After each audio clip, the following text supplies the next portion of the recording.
But I really want to talk about a topic that I'm really passionate about. And I hope you all know that I'm sort of casual and I want to have a conversation. Let's have a dialogue about sort of what's going on in sort of human resources, and particularly in corporate America. And I'm going to say it first. Let me preface my comments. When I use the term corporate America and I say business, I'm talking about not-for-profits. I'm talking about agencies. I'm talking about educational institutions. So I'm not just talking about corporate America in the sense that's sort of a generic term for organizations. And I'll try to remind myself so that you know that I'm speaking to all of you about sort of how these principles apply to the workplaces. This is really about empowerment.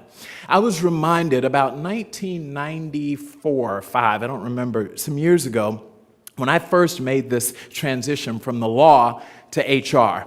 And this story sort of epitomized for me what I want to talk to you about today and why I feel so passionate about what we do in this profession called human resources, and in particular in the training and development, the pedagogy side of the business, the workplace, if you will. But I remembered, I was the sort of deputy general counsel at Blockbuster Entertainment. And, you know, my grandmother was so excited. I think you know how grandparents are. They dote on you. They tell everyone, my son, my son, my son. I mean, she has no shame about talking about me, which for me, you know, feels good to have someone in your corner at all times, even when you're doing bad. But I called my grandmother because I had just been promoted to Vice President of Human Resources for Blockbuster Entertainment. Big deal, because I was a young guy, and you know, this was just a big deal, and I was so excited. The first person I could think of after I got the promotion was my grandma, not my mother, which kind of bothered her, but I called my grandmother right away, and I said, "Grandma, guess what? I just got this big promotion." She was so excited. I mean, I think I made her year that year. She was so excited. She said, "Tell me about it, baby, blah, blah, blah." And I'm my mama's boy, so I spent all of this time telling her about it, and she said, "So what are you going to be?" And I said, "I'm going to be the Vice President of Human Resources." And it got quiet on the end of the phone. And then all of a sudden, I think after she picked herself off of the floor, she said, "Why would you do that?" That was literally her question. You know, grandparents can be very candid sometimes. She's like, "Why would you do that?" And it really took me aback. And so I took a second and I kind of described to her, you know, I even said, you know, 2 weeks later, I'll bring my paycheck to you. Let me show you why I would do that. This is what I made as a lawyer. This is what I make as an HR guy. Let me tell you, this is why I'm doing it, amongst a whole bunch of other things. I explained to her that, you know, being deputy general counsel was essentially a director level job. I was now going to be an officer, a vice president. After all of that, my grandmother was having no parts of that. And I got to tell, 5-7 years, I'd come down to South Florida to visit her and go to her bridge club because she want me to visit all of her friends and tell them about all the wonderful things that I really wasn't doing, but that she had sort of created in her mind for them. And so we'd sit down and she'd say, "This is Jay," she calls me Jay, "This is Jay, my boy," she calls me her boy. She says, "This is Jay, my boy, the lawyer." And that's right now, no matter where I go, she never, ever acknowledges this HR thing.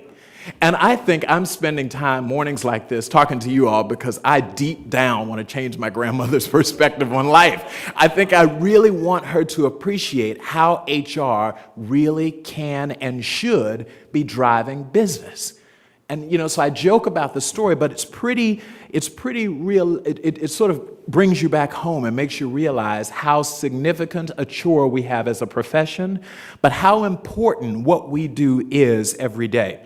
I was reading a study, University of Michigan, and they sort of conducted this poll of CEOs all over the world, and the number one issue impacting their organizations is people. It wasn't access to capital. They said, we have more money than we can, you know, there's just a lot of cash out there. If you're in the private equity world, there's money everywhere right now. So it's not access to capital. It's not access to ideas. There's not a problem innovating, and America can market anything. Any country that can convince people to buy water is really good, you know, and pay like $7 a liter. I was in a hotel this morning saying, do I drink regular water? Do I drink $7 a liter water? Oh my gosh. I drank the tap water. And thank you. I'm of the people. I'm actually cheap. So that was really it. But we don't have a problem there in terms of America's competitiveness on a global standpoint. Our challenge, our number one challenge, and 75% of CEOs said it, was people. They cannot find enough talent to spend the money that they have in their coffers. And that's real. That means there's a huge opportunity for people like us to really drive business and make a change in the organization. You see the mic go down. That's what this is about. So how can you not do anything but get really excited about a profession that is tasked with helping America remain competitive on a global level? It's about the people. It's really, really that simple. So I'm at this conference at the Waldorf Astoria. It's Yale University hosts a CEO symposium every year. And now I'm really getting my talk. I was sitting there, and I'm in a room full of CEOs. These are the who's who of CEOs, Fortune 100 CEOs. And they're talking about the challenges that they face in their organizations.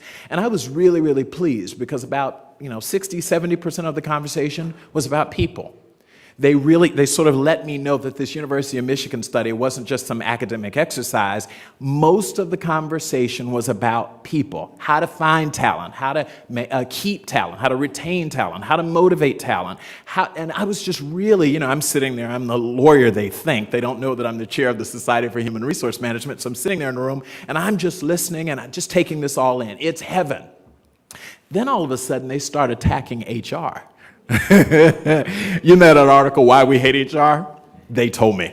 And they didn't know that I was in the room as an HR guy. So they were just taking shots at HR people and how we weren't stepping up to the game and how we were missing it and how, frankly, many of them were thinking about disbanding HR. They were going to take the functions. Training and development was really about the line managers. Those are the people who own the people. Frankly, recruitment could go to the line managers. Employee relations, give it to the law department because it really was sort of unions and lawsuits. And what we're going to leave us with, throwing the parties. And so I'm sitting in this room, I'm really, really, really getting frustrated. If you want to see a black man turn red, I was doing it. I was like, I just wanted to burst. It was purple, okay, because I'm a little darker hue, not quite red. For those who got that, purple, not red, okay? Yeah, so I'm really, really frustrated by this whole experience. And so I go into the restroom. We take a break, thank goodness, because I needed a breather.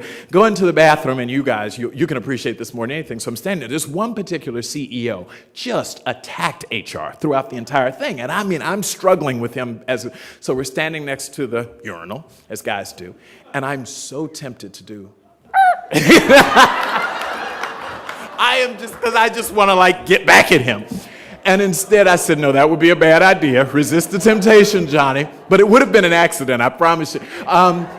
So I said, we got to the thing to wash. She's like, don't blush, I'm sorry. She's like, I can't believe he said that. But we're at so we decided to go wash our hands. Yes, we both washed our hands and washed our hands. And I said I could also sprinkle him with water here, but I won't do that either. Instead, I'm going to engage him in a conversation because, we shouldn't have done it at the urinal. Maybe we'll talk at the end about why is it that you so hate HR? What is the deal with you?